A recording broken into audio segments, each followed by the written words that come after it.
Okay. So thank you very, very much for being here. I really appreciate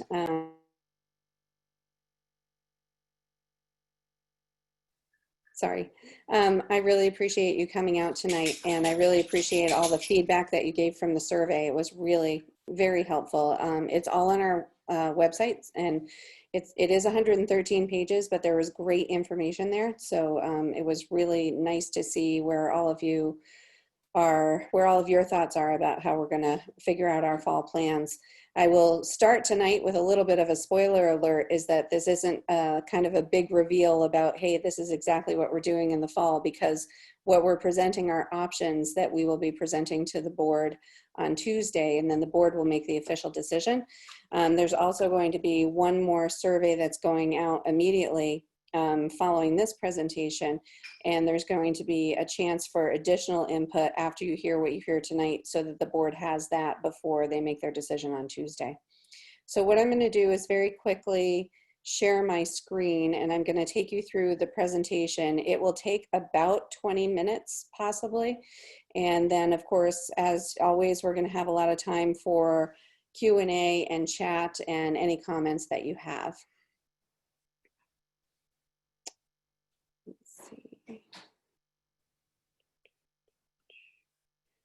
So tonight we're going to be looking at our options for fall, and I just need to get it back to the beginning.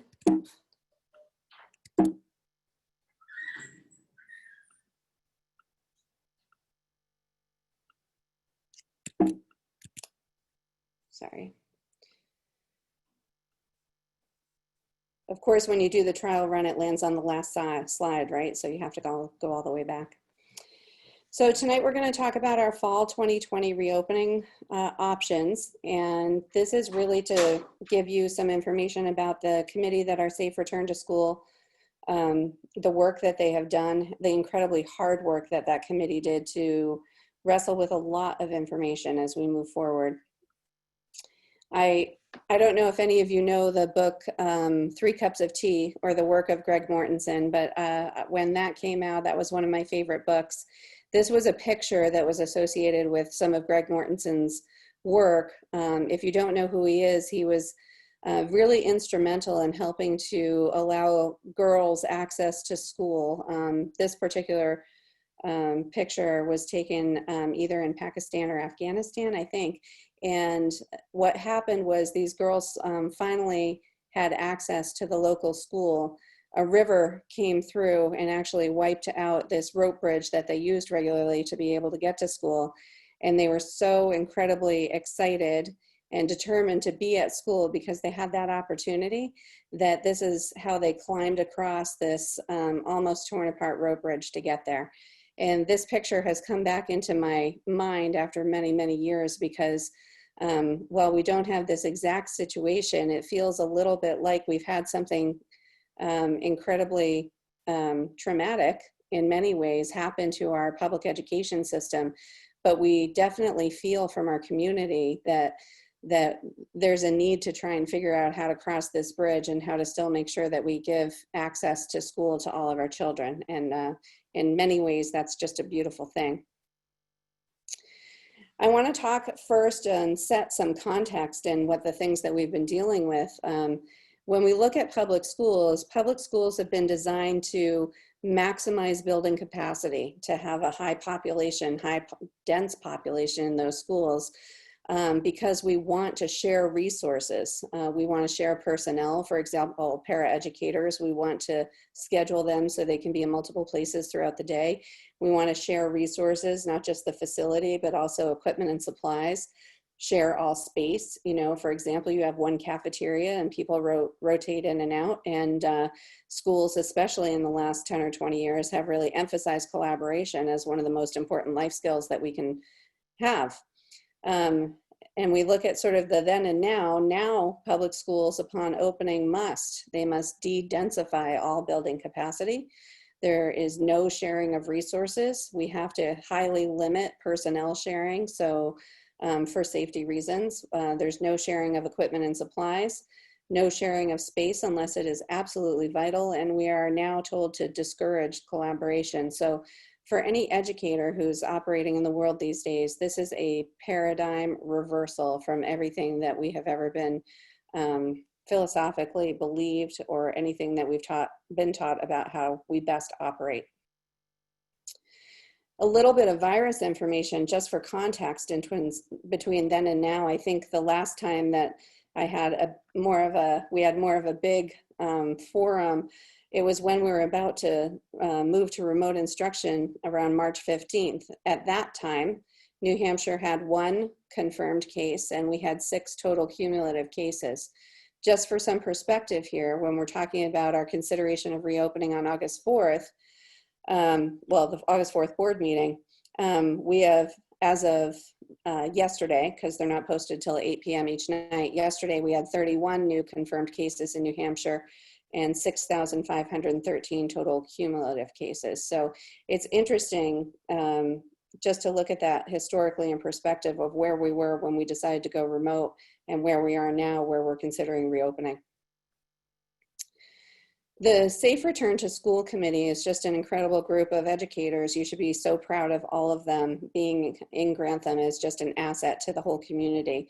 And there were some beliefs that really came through from that committee as a whole, is that scientifically, we do look, and the current numbers in our area allow us to consider the opportunity of opening school. I think we all agreed that if we were perhaps in Florida or some other states, that consideration might be taking a different trajectory, but we do recognize that the science is telling us that we have an opportunity to consider opening. There's also really a clear belief that children are really best served in schools for academic, social, emotional, and physical wellness and growth. I think everybody believes that schools are great places for our kids on many levels and for many reasons. Another thing that really came through in our studies is we have a healthy building at GVS. We have an excellent HVAC system. It's always bringing in outside air. We couldn't ask for anything better. It doesn't recirculate. And we will be able to set up a routine cleaning and disinfecting schedule, and all of our classrooms have sinks. So when we look at the big picture of some of the schools across the state, we're very fortunate to have those things that could allow us to, believe that bringing kids back in some fashion is possible. So the SRS Planning Committee, the main question that we had to ask was the same question that I think probably all of you have asked, which is, how can the Grantham School District provide the highest quality education while maintaining the health and safety of our community? That's the big question.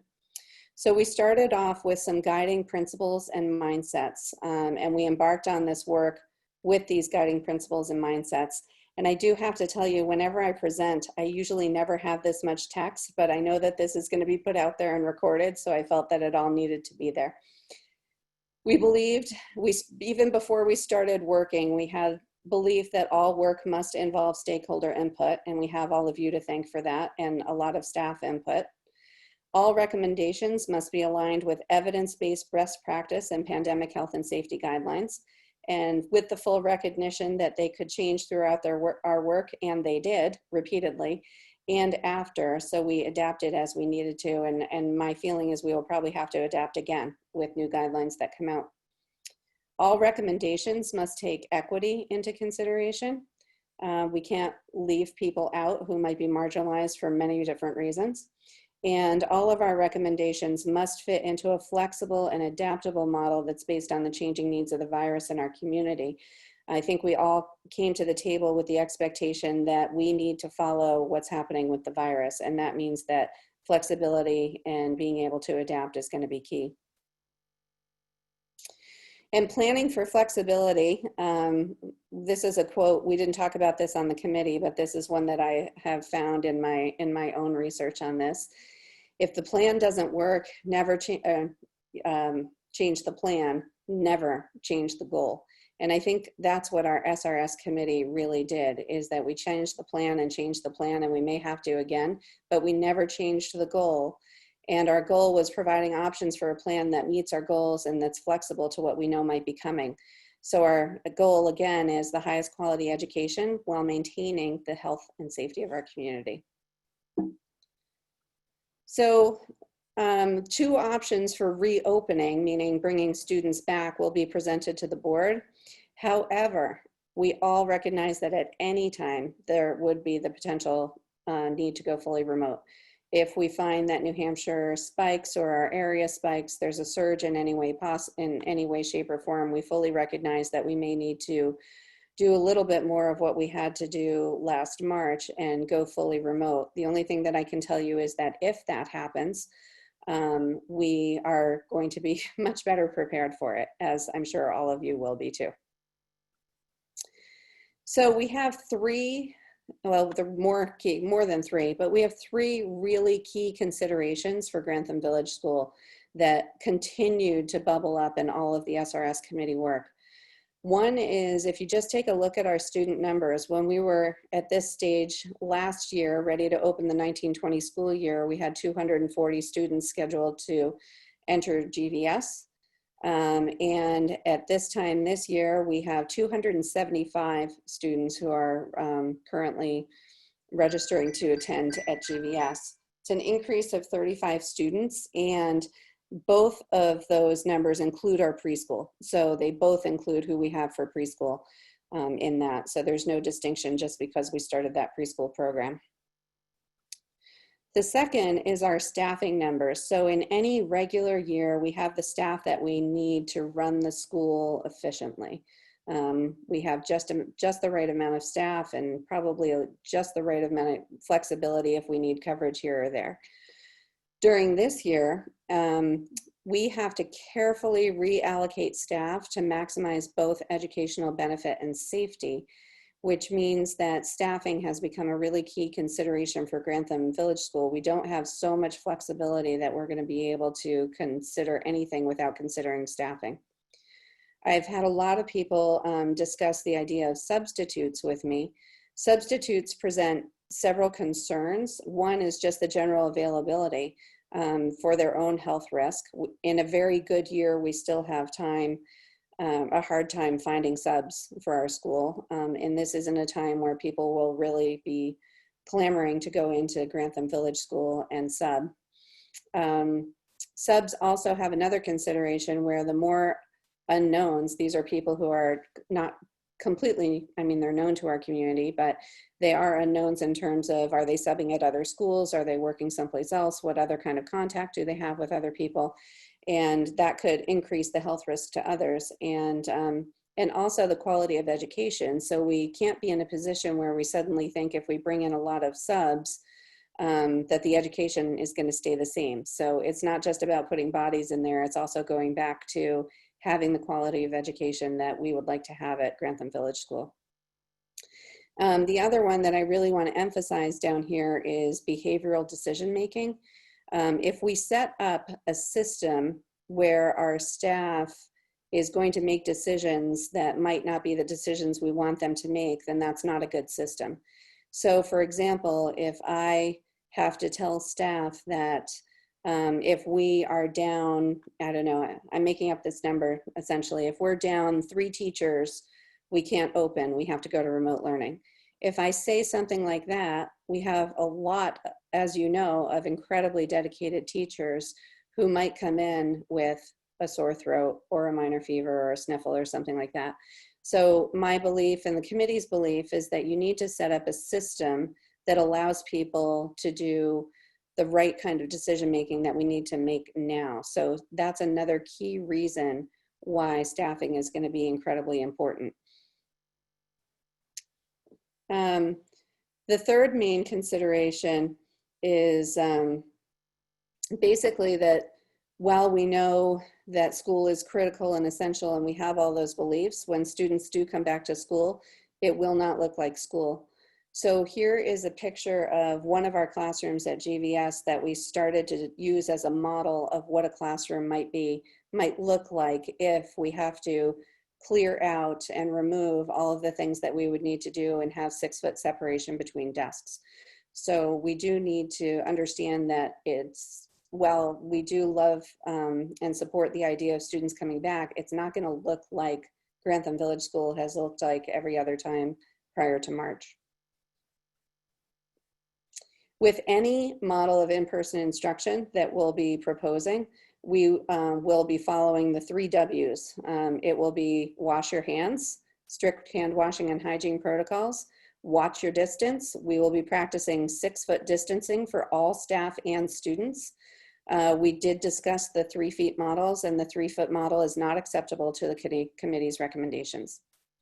And wear a mask. All students and staff with specific times for mask breaks. We understand that you might not want to have that on all day, and we've started to consider times where students can have mask breaks, but essentially whenever students are in school, we would expect that they will be wearing a mask, unless of course they are beyond that 6 foot of distancing and they're not moving around or running around. We have consideration and options for special needs students who may not be able to wear a mask. We will always take those into consideration. And I really want to remind everyone that cloth masks, which I assume is what most people will be wearing, they are not PPE. Cloth masks are not PPE. So some children will need a higher level of safety. There's going to be some school-wide changes. We will be running a closed campus. There will be no visitors, volunteers, or outside organizations until maybe parameters change and we can bring those things back. And unfortunately, there will be no before or after school program until the situation changes. We did think a lot about this, but staffing, cross-contamination, space contamination, it would be a game changer for us to try and open with before or after school program during these conditions. Again, if things change and that's something that we can bring back, of course we will as soon as we can. So the option A that will be presented to the board is going to be a full in-person 5-day-a-week option. This would be as if, we're opening. A full return is possible under very specific conditions. We would like to access outdoor and other spaces for as long as possible in order to de-densify the GVS building. Camp Coniston has made us the very, very generous offer of their facilities. And we could have the possibility of having several grades or several grade levels there for the first 6 weeks. They don't have heat, so we're thinking we could get into the middle towards maybe after middle of October. We will be installing outdoor tents on our campus, which may be used for some classroom space, but could also be used possibly for eating, for mask breaks, for other activities when they're appropriate. And we do have some potential for some other spaces around Grantham that we might be able to access if we need to.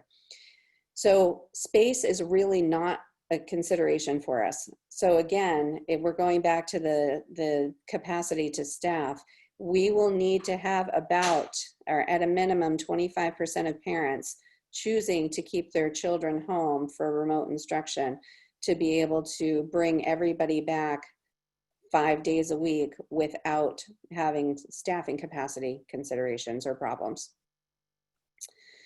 So some of the specifics to let you know about Coniston, we do have a requirement to meet all the following, which would be compliance with all health and safety guidelines for schools.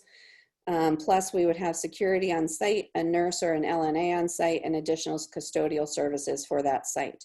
We have no concerns meeting the health and safety criteria. I've gone through all of those different agencies and we're fine with all of that. But I just want to acknowledge that each additional personnel request represents an additional cost when we go down that road. So I'm doing advantages and disadvantages for each of these models, and I just did kind of the 5 main ones. Of course, there are going to be a lot of additional advantages and disadvantages, but for this presentation, we're just going to kind of do the 5 key ones that our committees talked about. For full instruction in person, we will get to see and work with all of our students and build those relationships that we need to build with them and they need to build with each other. We will have eyes on all children for health, safety, social and emotional needs and related services. We can establish routines to help all students move to remote learning if or when necessary. We have more control over our student cohorts because they know that they're with us most of the day. And it allows assessment to support meeting children where they are in their learning and to identify any gaps and strengths. The 5 key disadvantages of full in-person, and this means if we went over that 75% attendance commitment, is that we have an increased risk of exposure.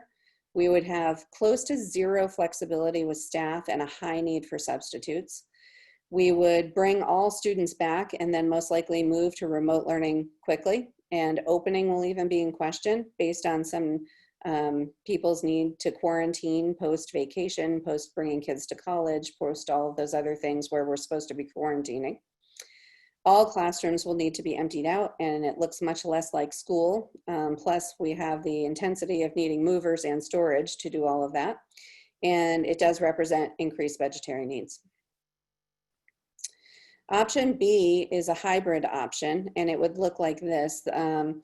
Of the hybrid options presented in the survey, of those hybrid options, both parents and educators felt that this hybrid option was preferred, and it would look something like this, where Monday, Tuesday, group A, and we just did by alphabet A through L. We know there are going to be some nuances in which families are going, and if families have last names, we recognize all of that. But just as an example, group A through L would have in-school instruction with their classroom teacher Monday and Tuesday.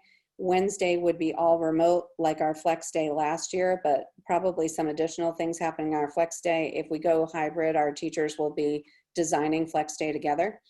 And then Thursday, Friday would be remote instruction with a GVS facilitator. It will not be the classroom teacher, because if you look here with remote instruction, that classroom teacher will be in school with the other group at that time. So we will have a different GVS staff member be the facilitator for those online learning components during those 2 days. The 5 key advantages of the hybrid option is that it really de-densifies the building significantly, increasing health and safety, especially cleaning and disinfecting protocols. So for example, if you're just looking at bathroom use, bathrooms are high touch areas, toilets are a concern with spreading COVID, those kind of things. Our custodians can have an amazing system of going through, but there's a huge difference when we look at a hybrid between trying to tackle those kind of things with 275 students in the building versus 140, as you can imagine. We would get to see all students still and work with them. We'd still have eyes on kids on a regular basis. It decreases class sizes, which allows for more in-depth and personal instruction. And school looks more like school, because we wouldn't have to basically remove all of those things from the classroom that we would if we were trying to, kind of really reach capacity of our space. We would have enough flexibility with staffing and a decreased need for subs, and specialists and special education services may have additional opportunities to work with students. So from an equity perspective, for example, if a student on an IEP needs additional services, there are possibilities, again, not definite, but there are possibilities where that student can do their 2 days of in-person instruction and then maybe access additional days in school for those service providers. The 5 key disadvantages of the hybrid option is we have less control of the cohorts due to childcare situations. We fully recognize that this is harder for families.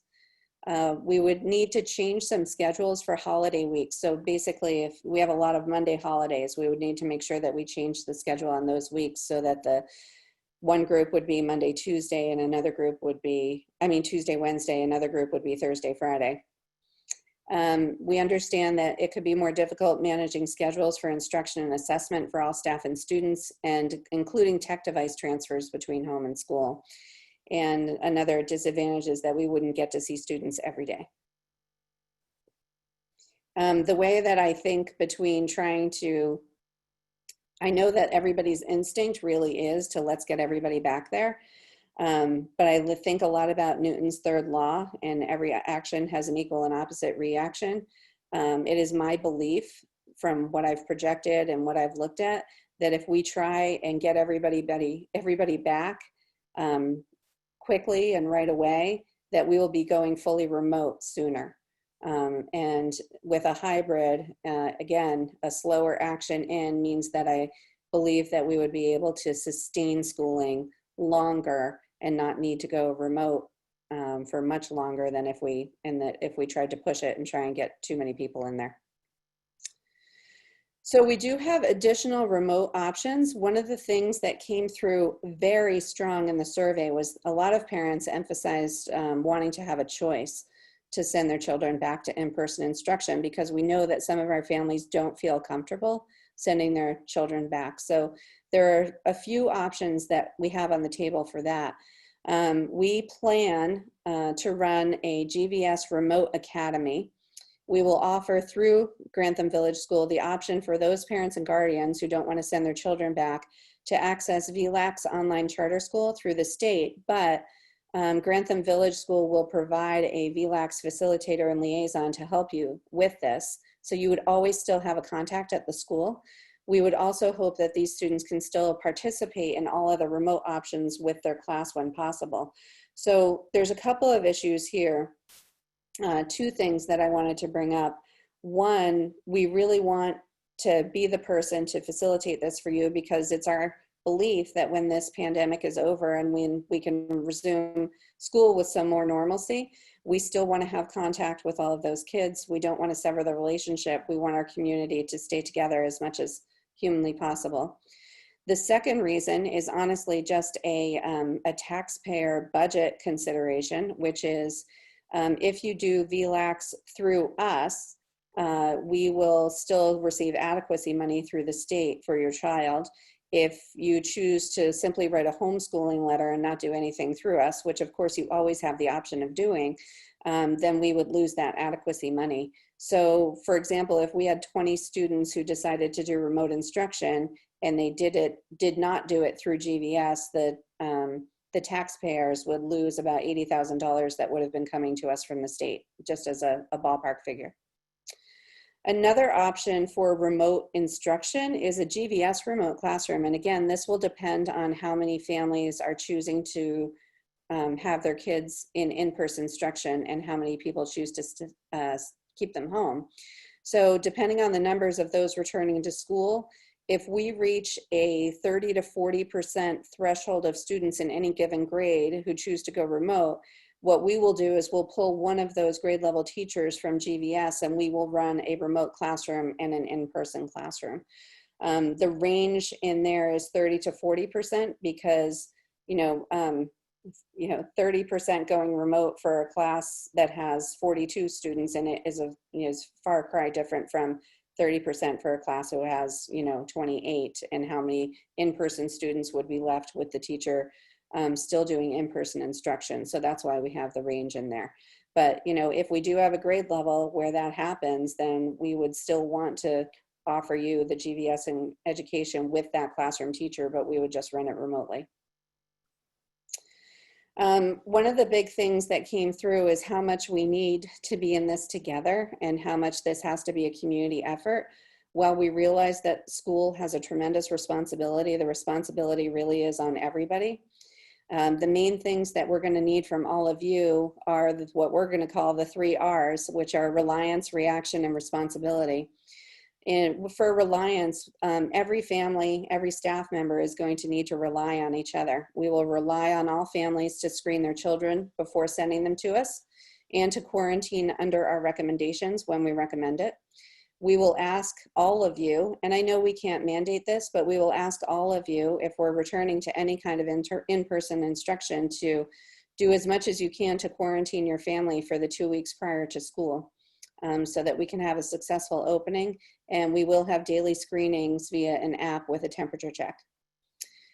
In terms of reaction, please understand things could change with our situation at any time. Please know that we'll communicate with you as much as possible, and we will need you to respond and react with us, which could mean quarantining or even moving to remote. And responsibility. In any in-person model, we understand that your childcare needs are going to change.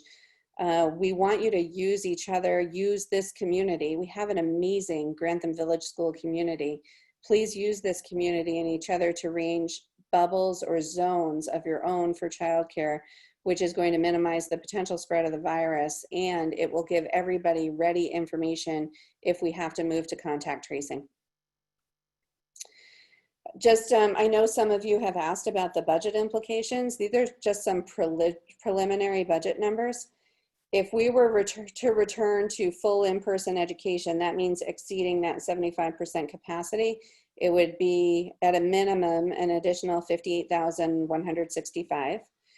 If we have the additional costs for in-person education, if we're at that 75% capacity, is about $11,345, which is about the same cost for hybrid. And this is a big one. Additional costs for potential substitutes for any in-person option could run anywhere from $40,000 to $80,000, depending on how many people are out and for how long, and if they are short-term subs or long-term subs. And that's on top of the substitute budget that is already in our budget.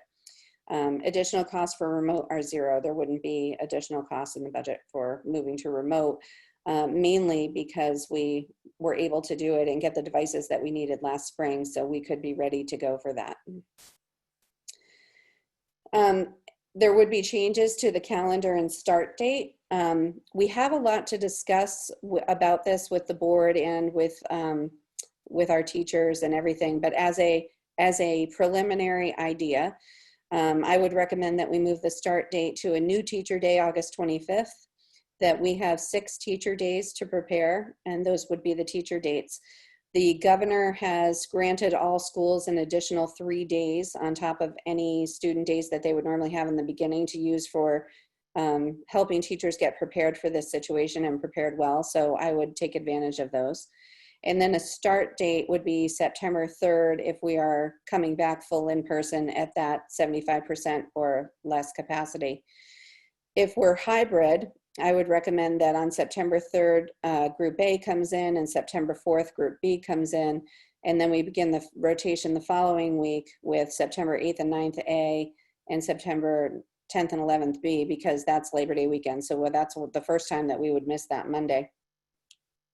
We would also likely, if we are any in-person instruction, we would probably have 2 early release days to start as sort of a soft opening to get all students comfortable with our protocols. We have little ones who are going to, really have to get used to the temperature check. How are they going to get to their classroom? Which door is theirs? Who's going to take them there safely? We want to have that comfort level, so we want to be able to really focus on that.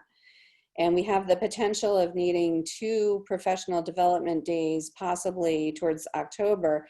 If anybody is at Coniston, we're going to really need to have some professional development days to get everybody back in the building at that point.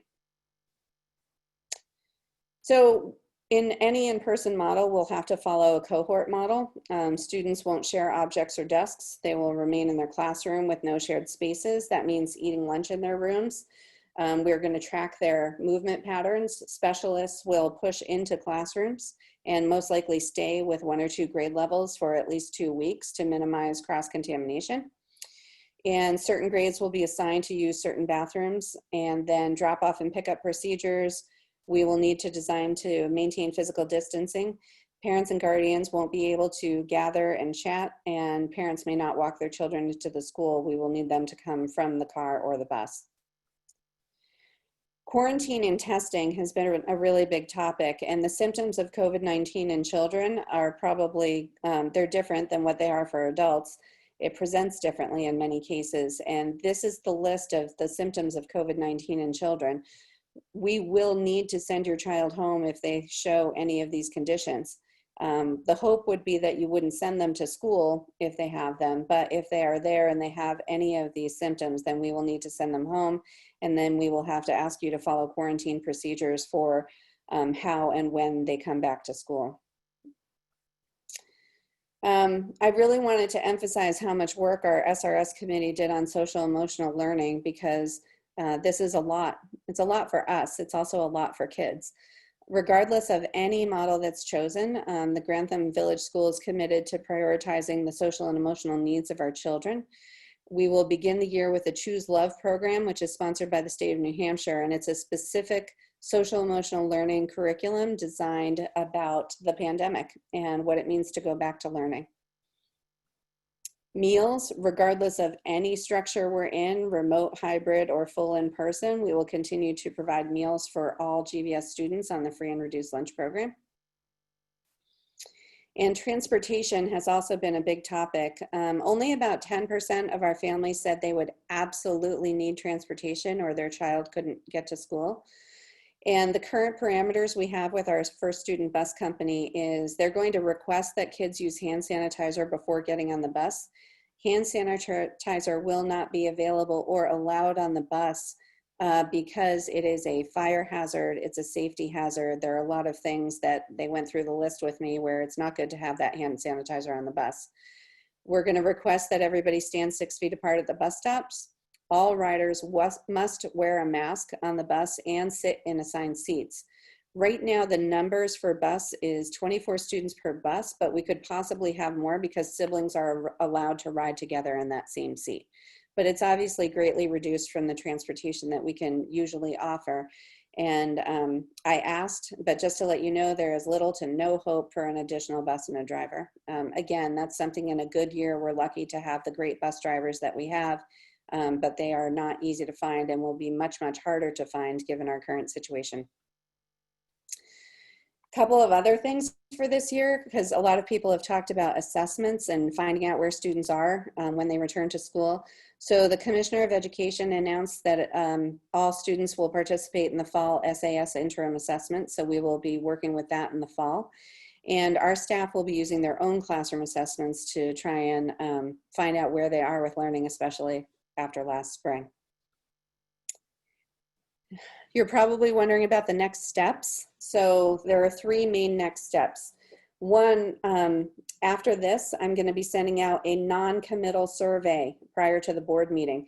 We need you to let us know your plans depending on each model moving forward. It's anonymous, there's no names, we're not collecting that information yet. This is just information that the board would love to have for Tuesday. And there's going to be a section, an open section for you to give the board additional feedback after this presentation as well. So, and they would love to hear that from you. You can also always email them, but this is, if you do it in the survey, it's a nice way for them all to be able to look at everything together. The next step after that is the August 4th board meeting, where I'll be giving basically this presentation to them, and they'll be making a decision about how we should open, how we will open. And then after that, you'll have a second form coming to you pretty much immediately with your official commitment to how your child or children plan to come to enter during the first trimester. And that will be, you know, at that point, we'll know what we're doing and you'll be able to actually confirm if your child is staying at home or if your child is returning to school. Changes in any plans, once this commitment is made, will require a mandatory waiting period, and that includes a minimum of a 2-week quarantine and possibly more if we're having trouble with space or staffing. And that is the presentation. I thank you for your patience for letting me get through that. And I know that we're going to have probably a lot of comments and a lot of Q&A, and I'm going to move to that right now. And the presentation in this whole video will be online. So, you know, again, if you have people who would like to see it who didn't have the opportunity to see it, please let them know. So I'm going to go into the Q&A first, and we have some of our test questions at the beginning. The first question, what happens after the 6 weeks when the weather is colder? And I assume that's about Coniston.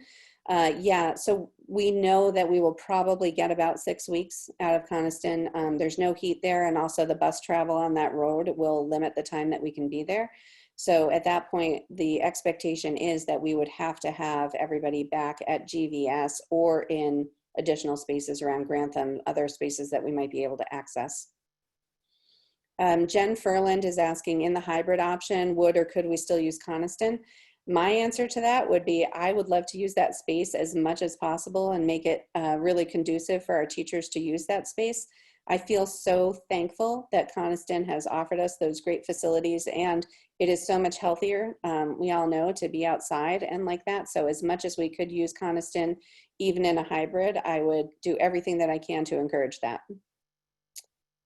Option one, during bad weather, with, I'm assuming that's about Coniston too. If I'm wrong about that, just let me know. But option one, during bad weather, we could still go to Coniston in bad weather. They have beautiful big facilities, beautiful big buildings, so we could still be there. The only thing that might prevent us is when snow really starts to come, we wouldn't be able to get, you know, cars and buses there as easily as we would be able to be, and people would be cold. So we would have to say that it would be time to pull everybody back in. Another question, if shutdowns are based on the state and not individual schools, doesn't that make the slow to remote theory void, since it implies schools that start fully will cause more cases in the state? I'm trying to decipher that question a little bit. So you're saying if the governor has a total shutdown, at like what happened in March, the slow to remote theory cause more cases. Does it imply that schools will cause more cases? You know, I'm glad you brought that up in a way, and I think I'm getting to what you're asking. There really is extremely little research on how much schools do spread the virus because so many schools closed. There are a couple minor studies here and there, but the US, honestly, most likely will be the place where research happens, because the southern schools that usually open before us are opening about anywhere from 2 to 3 weeks. And we will start to see what happens with the virus as schools open. And some of those places are opening in the midst of a pretty active case of the virus. So I can't really answer if schools spread the virus more, because nobody knows that at this point. If I didn't answer that question, please put something else in the chat or the Q&A so I can try and do a better job, but I think that's what you were getting at. Next question is, how are we going to guarantee that students are actually meeting grade level requirements at the end of the year because they didn't meet expectations last year and we just pushed them through? So we were able to do some of our own assessments, as we always do at the end of the year. And we got a lot of good information from that. Our teachers definitely did, but we also know that students had a longer gap than they usually had over the summer, plus the effects of remote learning. So the assessments that we do in the fall are really going to give us an indication of where students are starting the year. And that is one of the first things that we're going to need to find out. What we're trying to balance that with is the social emotional aspects, because the last thing that we want to do is, while we're trying to get all kids to feel comfortable and happy in our new environment with our new protocols, the last thing we want to do is to put some high pressure testing on them. So we're working on how to balance that out for everybody. And how much money does the hybrid program save our budget? So if you take out the equation of substitutes, it saves the budget about $40,000 to go to a hybrid at a minimum. Hybrid is costing a little bit more, mostly because we would be, when I looked at hybrid, I put the additional costs for Coniston in there, assuming that we would use Coniston either way. So most of the costs for hybrid or in person have to do with the things that we would need to have anybody at Coniston and connectivity there and those kind of things. So those are equal in both of those. We still plan to do preschool. The current plan is that we can make the preschool classrooms much smaller in size by possibly splitting one of the bigger classes into morning, afternoon, or possibly, you know, having some age levels attend the other day, the opposite day. So we believe that preschool will be able to run.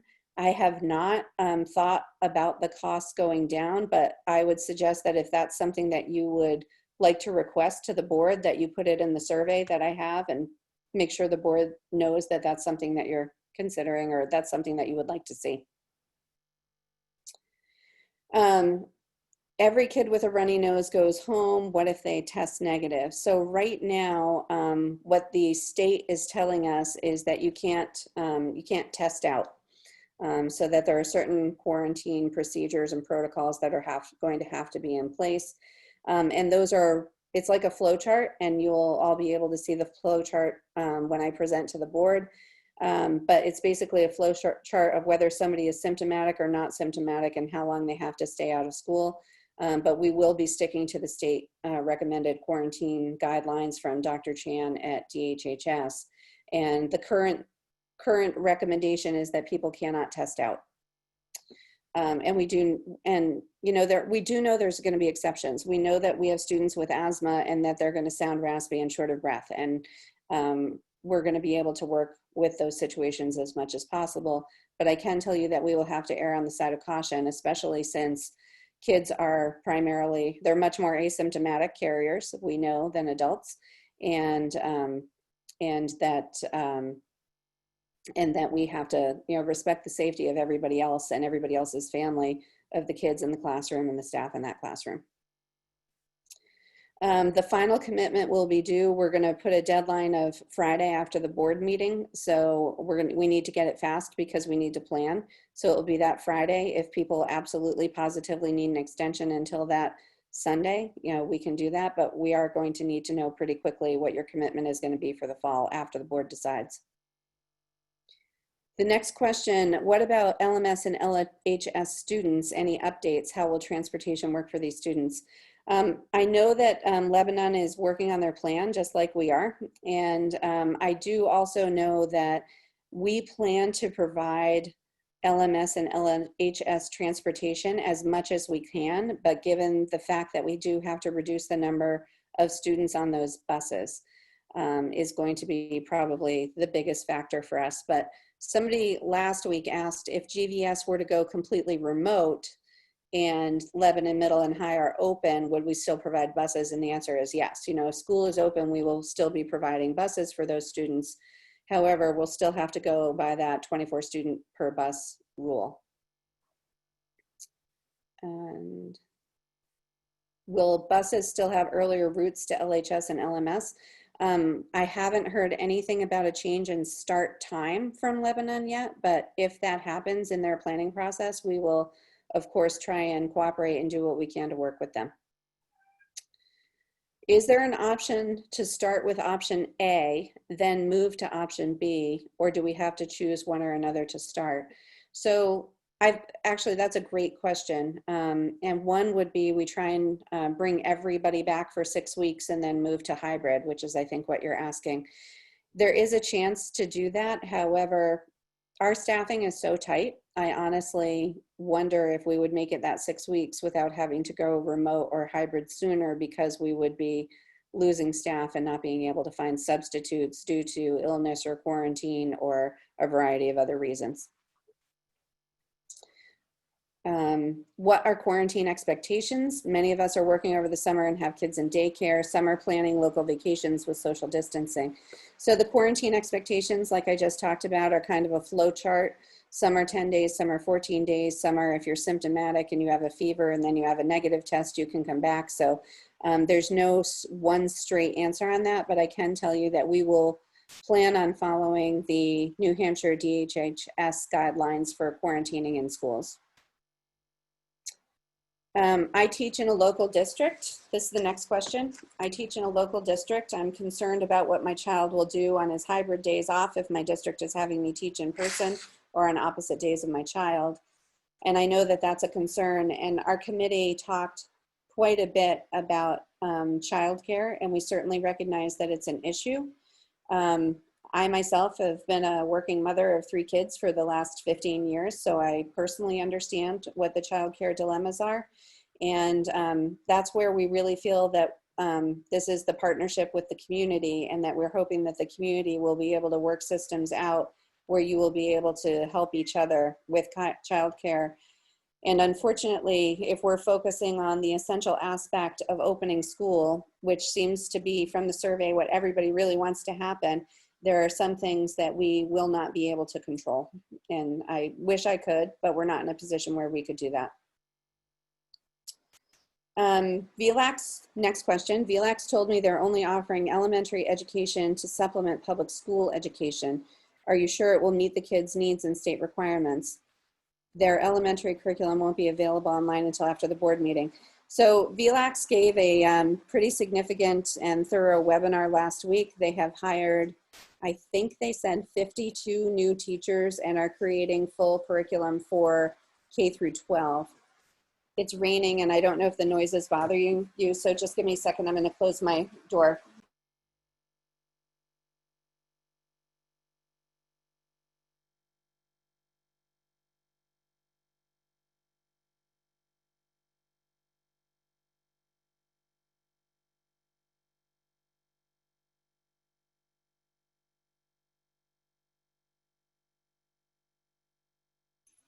Thank you. So I was impressed with what VLAX had planned and had arranged to help all New Hampshire schools during this pandemic and to offer that choice for parents who are choosing to keep their kids home. So I know that they are doing a lot of the building the plane, not while it's flying, but about to take off, but they didn't give me any indication that things would not be ready for our students. In either option, what would the protocol be if a teacher or student contracted COVID, and perhaps that hasn't been finalized? So we've looked at a couple different models for that, and the one that will be presented to the board Tuesday night is a model developed by the Harvard Global Health Organization, and basically it is a grid of, you know, green, yellow, red. If you have this much community spread, if you have this many cases in school, this is what you should do. And we've been looking at that grid. I will present that grid and other options to the board on Tuesday night.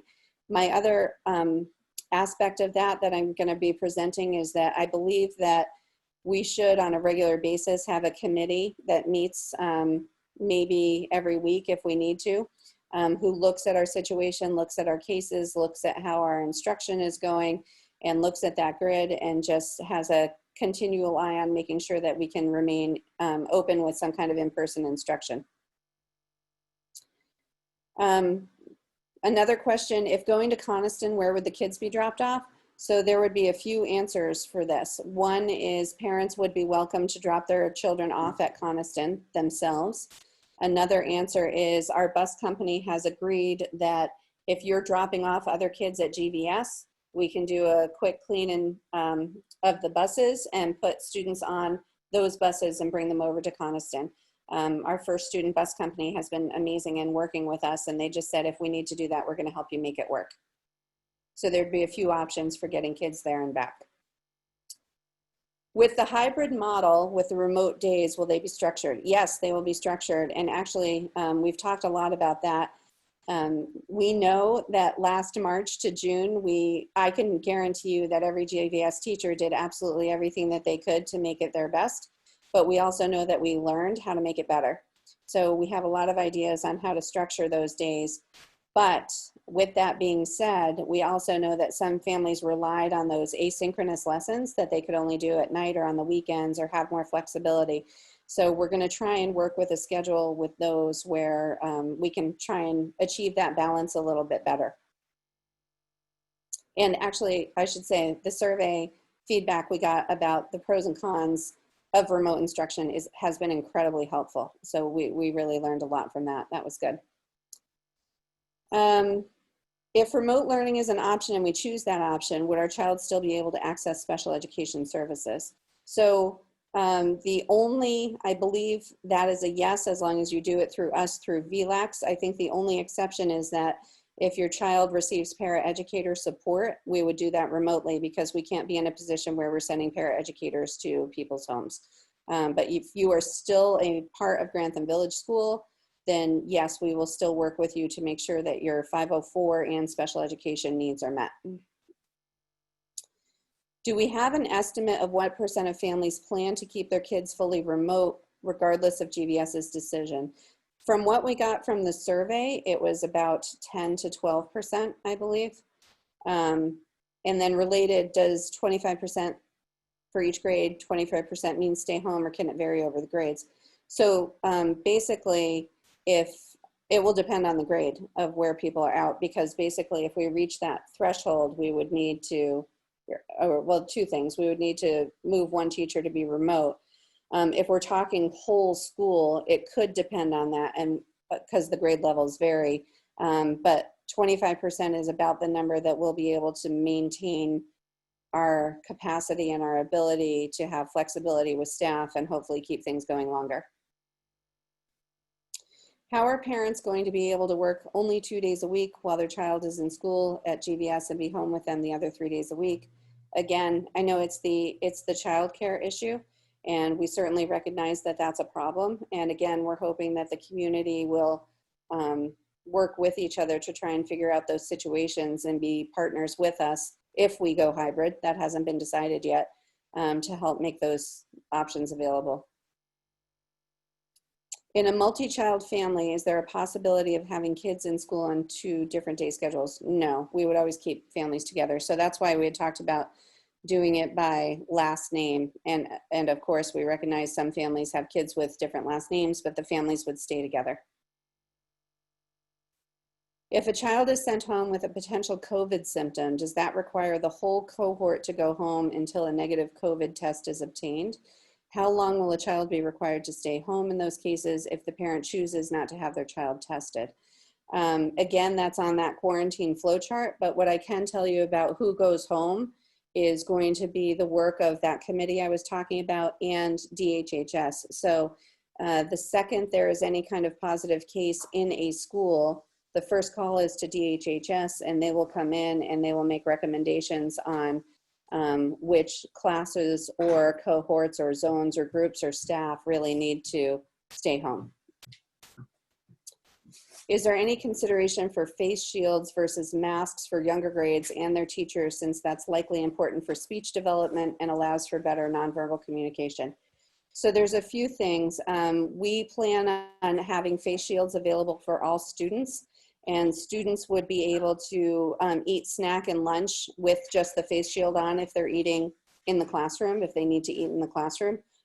And that will provide a little bit of protection, but obviously you can't eat with a mask on. And then we also have a certain number of students who we know will probably need the visual, and there are some masks that we've looked into that do have, they're called the smile masks, where they have, you know, the openness, and they'll be able to get that those nonverbal cues and everything from their teacher. If somebody is working one-on-one with a service provider, we plan on having those service providers who do things have one of the big plexiglass shields in a controlled environment, so that the student and the teacher have the opportunity to very clearly see and work with each other. So in those situations, we've worked out ways to do that. If we are already in a bubble with another family, will there be a way to ask that we're on the same schedule with them in option B?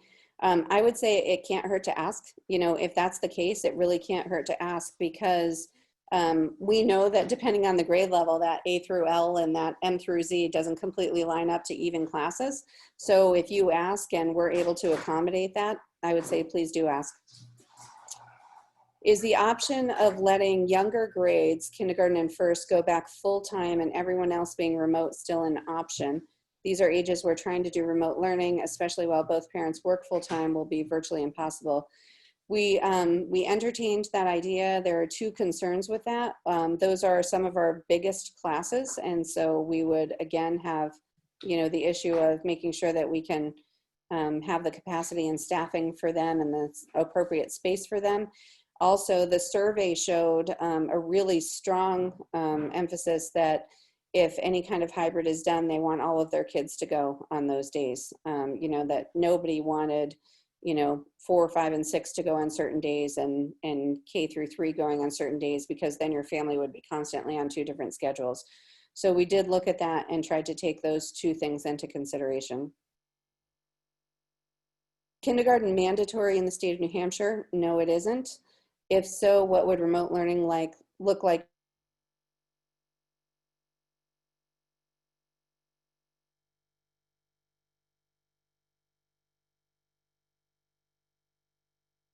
We certainly understand that fine motor skills come into play, that a lot of attention comes into play. We will continue to work on that and refine that, learn from what we did well and what we didn't go well.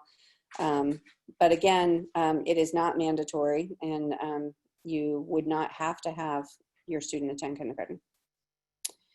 Can you talk a little more about the role of a potential GVS VLAX facilitator liaison? Sure. So we would have a designated person to work with your family on VLAX so that, just one sec.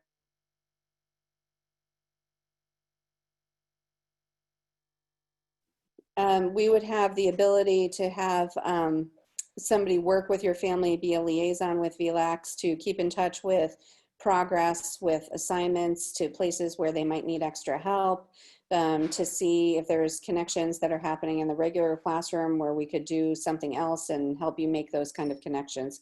So basically just an extra person. I mean, VLAX does a lot of those things too, but we would also really like to support families who are trying to do that by having a point person at GVS that could help you out.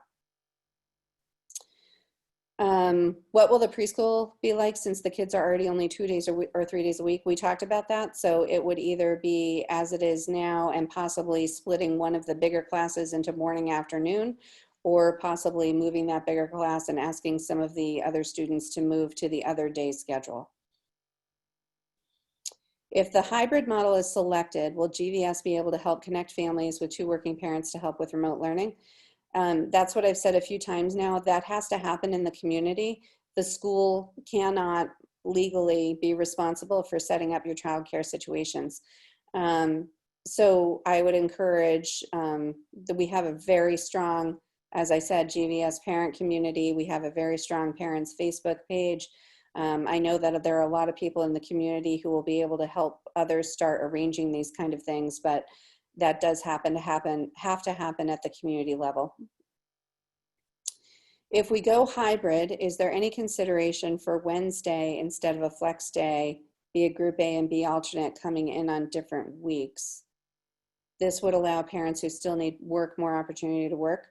We do understand that. However, our teachers and our staff, Wednesday is the only day in this situation where they will have the opportunity to plan, collaborate, have special education meetings, 504 meetings, do individual student check-ins and whole group work. So that Wednesday is going to be highly utilized for a lot of the things that our staff needs time to do on times that really just aren't going to be available to them anymore. Will the hybrid be all day school hours instruction, or will it be like the Zoom last spring? We are hoping, as I said, to redesign and refine that. It's not going to be, in any case, it wouldn't be somebody just sitting with your child on Zoom for 7 hours, because that's not healthy either. We do understand that the expectations are different starting a year thinking about that kind of remote instruction than we were last spring, where we were starting and learning and also trying to get through the year. So we're hoping to have a much better design for that, but I can't tell you exactly what that design will be. And the school hours question is interesting, because we really did hear from a lot of families who have different work schedules that having the opportunity to do those asynchronous assignments was incredibly valuable. So we still want to figure out a way where we can honor that too. Is kindergarten mandatory? No, we answered that one. What would preschool look like in the hybrid model? We answered that one. Regardless if there is a 30 to 40% threshold, will full remote be an option? It will be an option through the GVS Remote Learning Academy, as we talked about with VLAX and a facilitator. Or if we reach that 30 to 40% option where we actually ask a classroom teacher to do remote instruction, or if we're fully remote. Those are basically the 3 opportunities where we would be doing remote learning with you. Can students who are sent home with a symptom take advantage of remote learning during the quarantine? Yes, actually, not only would we want that, but we're required to do that. So if somebody needs to do an extended quarantine, we will be doing everything that we can to make sure that we keep in touch with your student and try to make them part of everything that's happening in the class. Can you talk a little bit about services like OT, PT, et cetera, and how will they be administered while providing adequate classroom teacher time? So I think a lot of that is going to be case dependent. So we talked about special education students possibly, and of course everything is case dependent and IEP dependent. But if we have 2 days of in-person instruction, we would really like all of our students with special needs or related services to have the opportunity to have that in-person instruction. And then on the days where there is remote learning, we would hope to try and access some of that time for additional services so that they wouldn't miss out. That may not be true for every child because it really will depend on the IEP and things like transportation and all of those other things that would be involved. If you have more than one kid and they end up being sent home to quarantine, will the sibling have to as well? It's likely, yes, that the sibling would have to as well, because that would be based on the fact that you all live together and there would be family exposure. Will remote learning be available to an in-person child who is asked to quarantine? Yeah, we just went over that. Seems like a big switch if a remote learning community has already been developed, but we'll hope to have this option. Yeah, we will try and be doing everything that we can. And again, it's something not only that we're required to do, but of course it's something that we want to do. We don't want our students to ever have a lot of catch up or to fall behind. Our teachers are incredibly dedicated to their students, and whether it's the classroom teacher or the VLAX coordinator or, you know, a variety of other people or paras checking in, we're gonna do whatever we can to make sure that that academic time isn't lost. To my knowledge, we have not had the opportunity to weigh in on our bus needs for Grantham students to Lebanon. Do you know when we'll be able to do that? So the initial survey that I sent out did give us information about busing, and if you checked off that you had a student in LMS and LHS and you answered the transportation question, we got information from that as sort of a baseline. When we get to the stage of more of you're making a commitment, you know, after the board meeting, we'll send out another bus form that will say, I am absolutely in need of transportation and this is my address. We're going to have to put all of that into our routes and see how many people we can fit on the bus, and then, you know, see what we do from there. In the hybrid cohort model, do we expect reassignment of the children to a different teacher than they were previously assigned? It is possible, but I can't say that definitely yet, because again, it's really going to depend on who's coming back and what the numbers look like. But right now we have made no plans to switch class assignments, with the exception of our families who have multiples. If you have twins or triplets, we did reach out to them about possibly changing classes so that they could be on the same hybrid schedule. Is there a way to look at the COVID numbers for just our area, not the whole state? Yeah, we get the COVID numbers every day for Sullivan County and Grantham. So, you know, we have those on a regular basis. For the hybrid model, will students be given the option to change days, or will this be a set schedule for the students? For example, if a student is selected for Monday, Tuesday, can we request a change to Thursday, Friday? I would give a similar answer to the person who asked about changes before, which is yes, please ask. If, you know, we have to balance those numbers as best as we can, and if somehow that aligns with your family needs a little better, it can't hurt to ask to see if we can make that work. What is the plan to handle food allergies if lunches will be in the classroom? Our nurse knows about all allergies, and we will have very strict things that can and cannot be brought in for lunches. So that will be very different than being able to access the cafeteria, where we have things like a nut-free area. So you'll get notification about what you can and can't bring in based on the allergies of anybody who is in your child's cohort or zone. Are you referring to the self-quarantine guide that recommends staying home from work and school? This is impossible for many working families and for essential employees. Could we have more clarification sent out on what quarantine expectations are, or a link, since they may change? Sure, I can go over that a little. I can send that out, and actually it will be in the plan that goes to the board. In addition, there's another superintendent call with Dr. Chan tomorrow at noon, and we may get even more information about that tomorrow, because that's the hot topic right now, is quarantine, because a lot of people are looking at bringing their own children back to college, about travel at the end of the summer, and everybody's looking for a lot more clarification on those expectations. Will teachers need to use their sick days if they have to quarantine? That's something else that is legally going around the state. Basically, the first acts that came out with coronavirus give people additional time if they need to quarantine. That is not forever time. You know, you can't just continue to quarantine. There are deadlines on those kind of things. So all of those parameters will be discussed and then evaluated with our staff. Correct me if I'm wrong, but numerous daycares are open and there's been no documented increase in cases. Why are they really any different?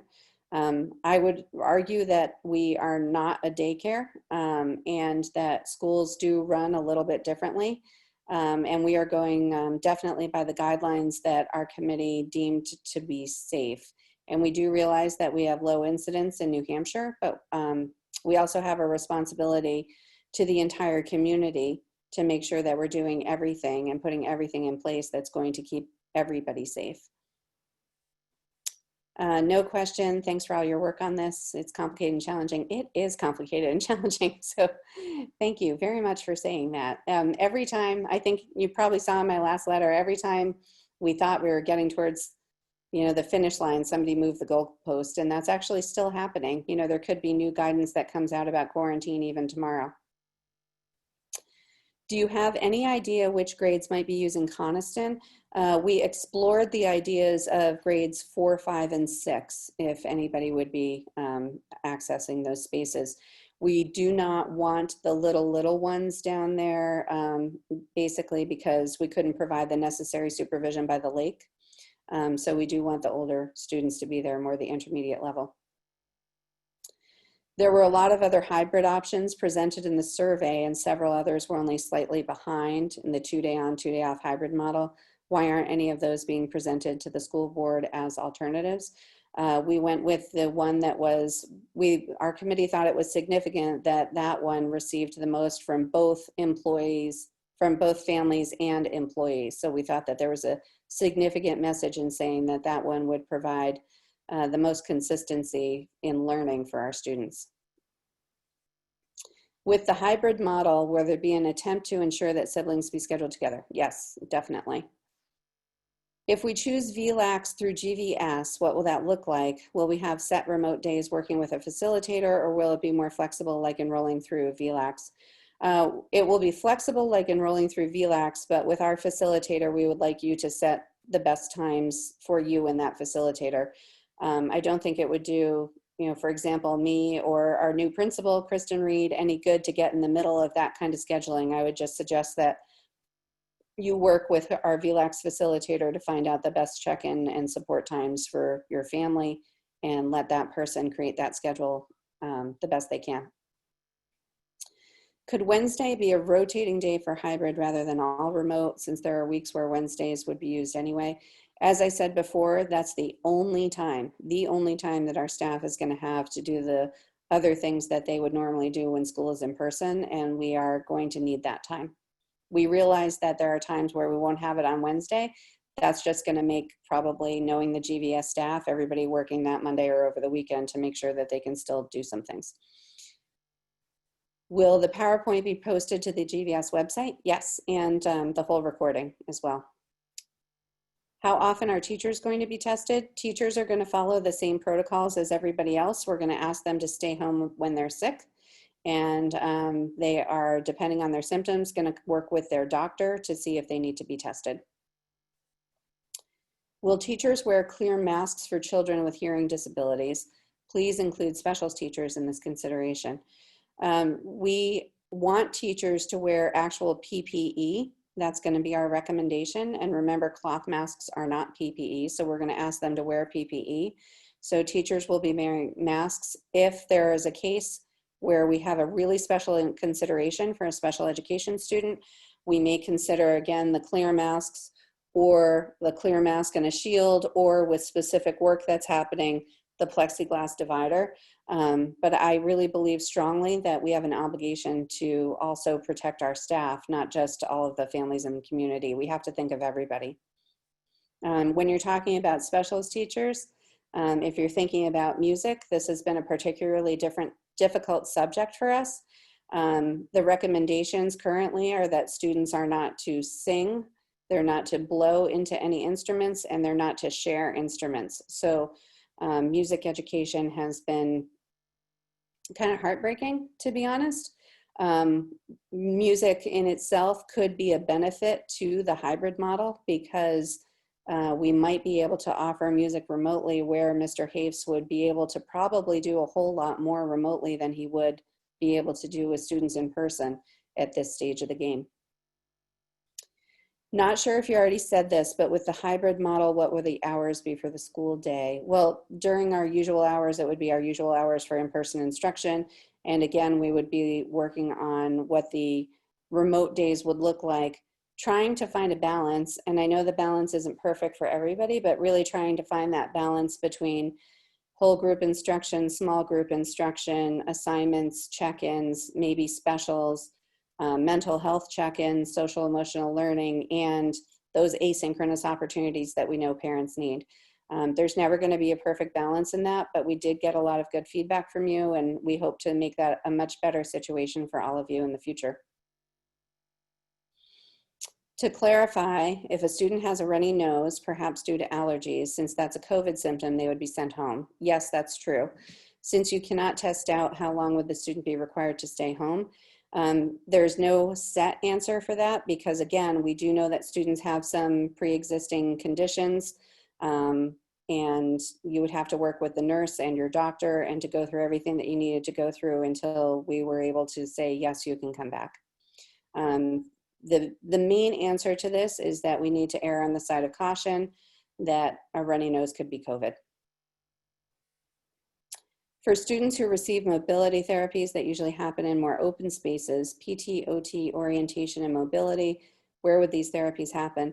We would have designated spaces in the school where those would happen, and we would ask if it's possible for things to happen in the classroom to keep it in the zone. We would try and do that. If they can't happen in there, they would happen in spaces that would have higher levels of cleaning and disinfecting, and a little bit more control over who's coming and going, and perhaps even changing of clothes, you know, between students. So a lot of that will be dependent on what's required in the service. A lot of hand washing. Will special ed meetings with the parents be via Zoom to modify and update IEPs? I will forward that question to our special ed director. We haven't specifically talked about that, so I think my general answer is that we would try and do what parents need, but I will forward that to Madeline Crudo-Burke.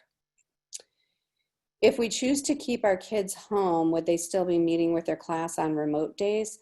Yeah, we would hope so, and we would also hope that Wednesday, that day in the middle, if we're hybrid, would be an opportunity for the entire class to be together, and to do some things and to, you know, promote some good culture in that classroom for everybody. Could there be any impacts to unified arts classes? Absolutely, there will be. With any, you know, we have to look at how we minimize spread, and minimizing spread means people, whenever possible, shouldn't be traveling from room to room, zone to zone, cohort to cohort. What we've talked about is possibly with any in-person instruction, if a unified arts teacher is in school, we would have that teacher spend 2 weeks with a certain cohort or a certain zone in the building.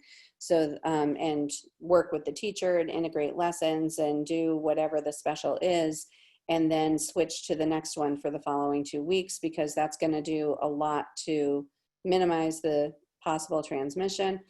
And it could also be a great opportunity to do more in-depth unified arts with the classroom teachers, you know, having a lot more time. Would the school consider not having in-person classes at all from Thanksgiving to New Year's so families could travel for holidays, quarantine, and return in person in January? I think that could be a consideration. By that time, you know, I won't speak for the board about their decision because that would have to come then. But by that time, we may well be into cold and flu season where we have to make some changes anyway. So I think that's an interesting question, interesting idea. I know a lot of colleges are doing that.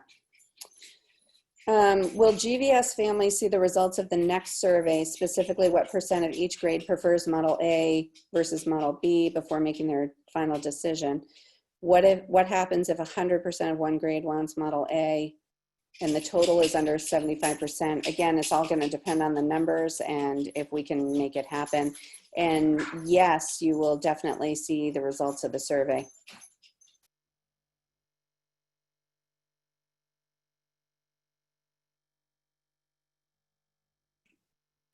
Okay.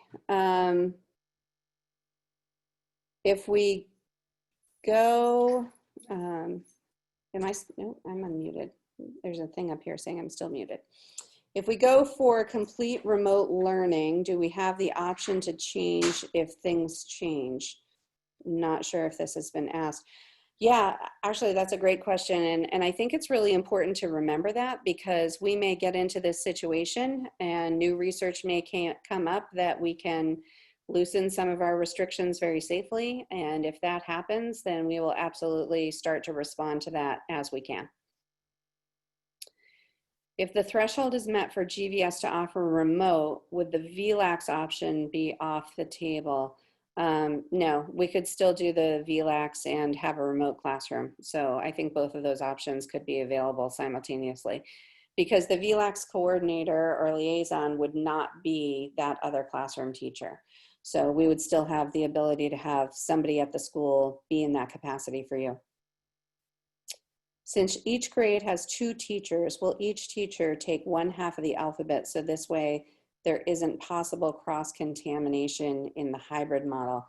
So, so you're talking about not only dividing by 2, but you're talking about dividing group A by 2 as well. We haven't thought about that possibility. I think we would have to look really carefully about how it works, because we take really great care in balancing our classes for multiple reasons. So I will definitely bring that idea to everybody and to the committee, but my thinking is that I think it's a really interesting idea. I would worry that we would, offset the balance of those classes, and but I don't know. We will definitely give that consideration. We will have 3 kids at GVS this year. If siblings need to quarantine, let me see, should one be sent home? The possibility of missing 42 days for our family is there, should things hit that way. How is this conducive to learning continuity and socialization for our children? 42 days for your family. I'm not sure where your 42 days is coming from, but I can tell you, I know that it will be hard if everybody needs to quarantine. Quarantine will be likely in a family, because obviously you live together, and if there's potential exposure, it could happen. It doesn't necessarily mean that it will happen, because we'll be working with DHHS on this, and they will give us guidelines about what you can do at home and who can still come to school. I can tell you that in terms of continuity of learning, that we would do everything that we can to continue working with you and, of course, your children during any time that they're not in school. For remote learning options, how is the commitment going to address needing to know the thresholds? It seems we would not know the thresholds prior to the needing to make this decision. So basically, we're going to get an initial indication with this kind of non-committal survey that's going out. The board will decide on that. And then when we get the commitment, we will be able to see who can go remote or not, and we're going to have to go from there. I know that everybody would love, this is what we're doing and this is it, but it really does come down to kind of a sequence of math problems to make sure that we can, have the space, students, staff, capacity, everything that we need to meet these. I may have missed this, but are the kids going to have outside recess? Yes, outside time is good. It might not look exactly like recess looked, but yes, we are hoping to have the kids outside. We're big believers in outside. Great presentation, informative. Thanks for your hard work. Thank you very much. Everybody has worked really hard on this. This committee spent a lot of sleepless nights, I can tell you, thinking about all of these things. We did not receive the initial survey. How can we ensure we've received the next? I will make sure that if you could send me an email, I will make sure that you are on the list. It could possibly, I'm not really sure what would have happened. I apologize for that. If for any reason you don't get it in the email, we will post the survey link on our website. So if you don't find it, and it usually goes on our Facebook page too. So you should be able to find it in multiple areas. If we decide to homeschool, will the confirmation form of intent serve as notice, or would we send a separate letter? The confirmation form would serve as an intent. So we would consider that your final decision once that part comes. And we can use that as a homeschool letter if you are choosing specifically to strictly homeschool and not work through us with VLAX. If recent developments with fast, cheap saliva tests prove fruitful, is there any indication that the state will provide such tests routinely for at least teachers? I'll tell you, I would love it if something like that turns out to be valid and that they provide it. I did contact DHHS to find out if they had expedited testing available for schools since they're encouraging us all to open, and I haven't heard anything back on that. If I do hear anything back, I'll make sure that I let everybody know. Will we know the remote learning times prior to picking an option? I mean, you can think of the remote learning times as school time, but like I said, we still want to honor that need for asynchronous learning, but you can think of, that it will generally be between those, around 8:30 and 3 hours. It would be great if you could work out a plan for remote music and band. It was really missed last spring. Yeah, I know. And music and band are things that are going to be extremely, extremely difficult to have in person. So remote really might be a great option for that. What would other unified arts look like? So PE, I'm not going to speak for Ian Pollard, but as you can see from his Olympics and everything that he did last year, I'm sure he already has hundreds of ideas of what PE is going to look like. In library, we are talking about a system to do more online library book exchanges and ebooks, but we also have a really strong belief that kids need books. So we're talking about safe ways to have a book exchange still. I know the Dunbar Library has had an excellent system from that. We can learn from them. So we'll probably be doing a combination of ebook and book for library. I do have to tell you that we do not, I don't know if you all know this from our last board meeting, but our wonderful art teacher, Betty Larrabee, has decided to retire. And we are advertising for an art teacher. We have not hired anybody. We're not getting a lot of applications. We may have to look at providing arts instruction in an outside of a box kind of way this year. I can't say that for certain. You never know, we could still get some great applicants, but that we're not really sure what's going to happen there. Technology, Mr. Britton is obviously going to be doing a lot with remote learning no matter what happens, but he also feels that, the way that he instructs can fit into multiple schedules, and he's very flexible. So that's a little bit about what technology would look like. I know Chris Woodman is always planning on doing more lunch bunches. Her breakfast group has been a big hit. We're doing a lot in terms of looking at anxiety this year because we are seeing a lot of anxiety in kids.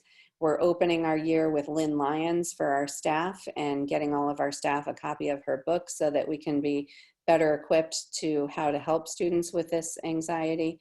And we have a phenomenal mental health and SEL group subcommittee who's looking at ways that we can prioritize mental health and SEL for our students and families. Does VLAX offer music and other arts instruction? It does, but I don't know if they've gotten that down to those kindergarten through 4 levels. I will check on that for you and I can let you know. Can families change to VLAX at any point if the education via hybrid, et cetera, is not meeting the children's family needs?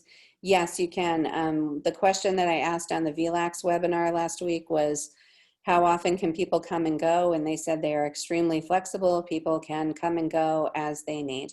Because I was thinking, by some miracle, if January or February we feel safe and there's a vaccine and everybody can come back, what's going to happen with VLAX if all of a sudden they have hundreds or thousands of kids dropping out? And they said, that's fine, people can come and go. Will you be using the outdoor classroom? This space seems underutilized, and I wonder if there's a reason for this. Yes, we definitely will be using the outdoor classroom. I can't say exactly for what yet. There is a chance that we might be able to do some provision of service out there, some instruction out there. There's also a possibility that we may need it for health-related things. We may need it for quarantining area to have an isolation space. We may need it to run a flu clinic when we get to that point. There's a lot of things that we can use for the outdoor classroom, and we will definitely be accessing it. If a child were to choose VLAX through the school and then a remote teacher option opens up in their grade level, would they be able to change their choice? Yes, absolutely. So like we just said, VLAX, you can come and go. And if we have that remote option available, like if we reach that threshold and that's available, then we would make that available, except, you know, if it winds up being like way over capacity, but I can't really imagine that happening. I would hope that that wouldn't happen. In the COVID symptoms section, you stated that kids with a headache will be asked to go home. Kids, like adults, do get headaches, and the nurse in the past could administer Tylenol with a permission slip. I might have missed it, but will there be any before or after care programs? No, there unfortunately will not be any before or after school programs. And we do realize that kids are still going to get headaches and all of the other illnesses that they usually get, and we're going to have to work carefully with the nurse, with DHHS, with protocols, and with your family doctor. I have to say, we're so lucky to have a team dedicated and committed to the safety education of our children. I, for one, can't thank you enough for this tremendous and amazing work. We're in great hands. Go Hawk. So, yeah, thank you. At times, you know, where this teamwork was kind of difficult, and we certainly know that it's difficult, every once in a while would somebody say, come on, we're Grantham. We got this. We can do this. So we do know that we can do this. We can make something work well. Thank you so much. You've done a great job being strategic, thoughtful, and thorough. Fortunate to have you and Grantham School District teachers and personnel guiding our children's education through this very difficult time. And thank you. I mean, I feel lucky that we're in a community where I do feel like you will be our partners and you'll be able to help us with this. For the 25% needed to stay home for full open is the only resources provided by GVS for those students' education VLAX. That would be yes, unless, again, we reach that threshold and we pull a classroom teacher. Is there a plan for those students with something like runny noses to access education while at home? Yes, again, we will be doing whatever we can to make sure that we can keep students, again, it's a continuity of learning plan. We want to keep the continuity of learning going. That is the end of the, let's see, that's the end of the question and answer. I just want to make sure I don't miss anything in the chat. Okay, Randy added in the chat, thank you. The Remote Learning Academy would get devices from GVS as well as the support from him. Thank you, Randy. The theoretical cons to in-person of needing to go full remote sooner is not based off of much data. We do not know what the future holds, not tomorrow, not in 3 weeks, etc. We could have a vaccine tomorrow. Unfortunately, I don't think that's true, and I'm sorry for that. But I have read the vaccine reports, and it won't be tomorrow. It could go all the way. It could all go away. The whole town could get COVID. We've shown that in times of uncertainties, we can quickly adapt. Our children are adaptable. We all obviously are. We have had very few cases in the Upper Valley. So when looking at New Hampshire numbers, we should present to the board our region for fair and accurate assessment. I did have, yeah, I had numbers up there. I'll have regional numbers for the board on Tuesday night. And I agree with you that our numbers are low, which is why we are considering reopening options for in-person. If our numbers were not low, we would, personally, I think our committee would be recommending full remote. I think they're asking if local schools go back 5 days, but we won't we close earlier even though we choose remote, hybrid, not remote? Are you saying that, I think I'm still misunderstanding that question. So I think that's Caroline. Would you mind maybe rephrasing it for me? I'm just going to go to the next section, but maybe you could rephrase that in the chat for me.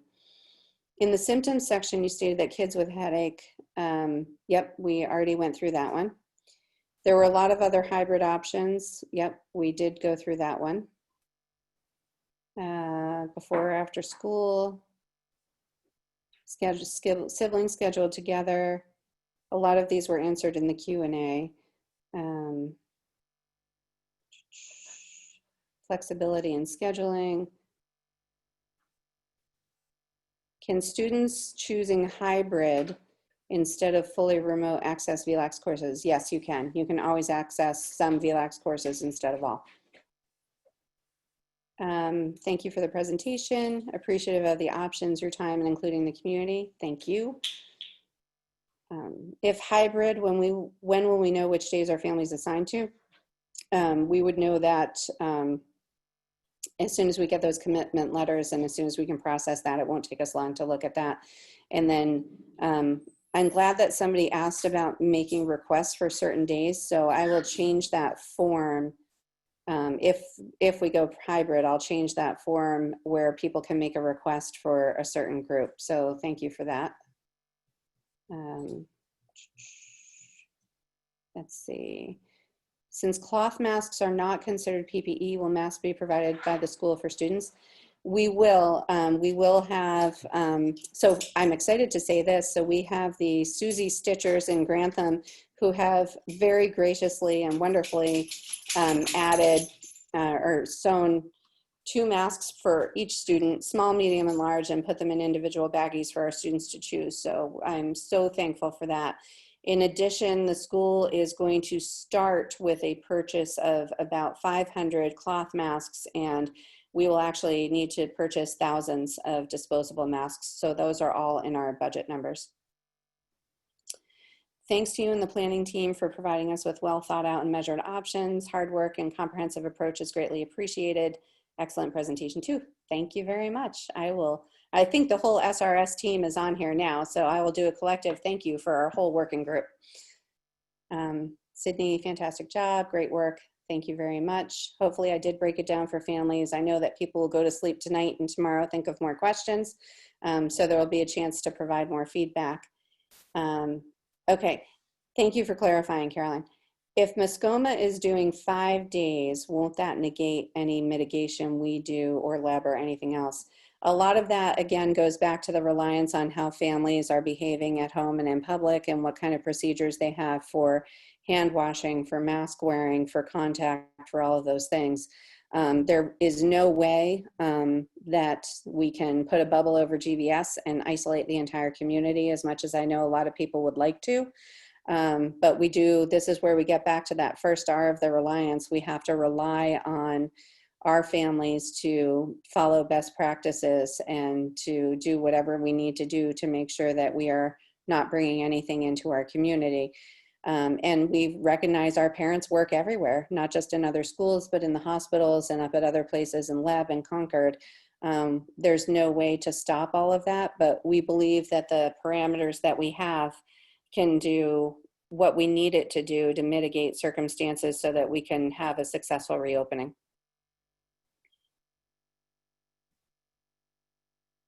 And I'm going to take a drink of water.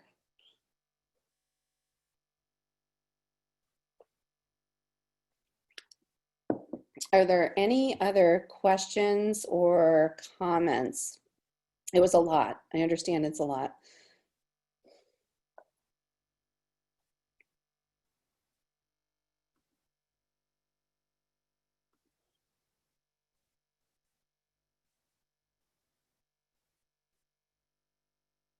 Okay, I'm not hearing anything. So what you're going to see is you're going to see that sort of non-committal survey come out. You should get that tomorrow. And remember, it's anonymous, so this is just preliminary numbers about what your plans might be for the board. You're not committing to anything, but it's good information for the board. There'll be a space at the bottom where you can provide the board some feedback, especially after having this information about the direction that you'd like to take. And then I hope that everybody who was here is also able to join us for the board meeting, which is next Tuesday night at 6:30. And I'm just going to quickly, before we go, check my texts, because sometimes people text me questions too. And I don't see anything immediate coming in. And I'm just going to do a really quick check of email to see if any email questions came in. And I don't see anything immediate for the presentation. So thanks very much for everybody coming. And you can share this with people who couldn't attend. There's also, we'll get a transcript of it that we can put up if you want to, see some of the chat with it. And we will be hearing from you soon. Thank you very much. Have a great night.